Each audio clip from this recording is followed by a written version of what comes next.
What if someone you love right now turns out to be someone's future?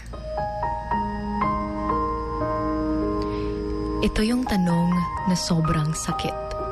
Dahil hindi mo aakalain na sa hinaba-haba ng pagsasama niyo, ay maghihiwalay lang pala kayo.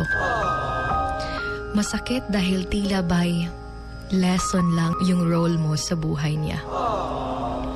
Yung naging masaya kayong dalawa, binuo mo siya, making that person a better one, pero sa iba pala siya nakalaan.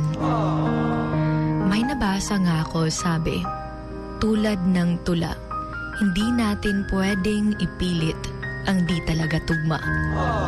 Dahil kahit matagal na pala kayong nagsasama, pero kung hindi talaga kayo yung para sa isa't isa, hayaan mo na lang siya.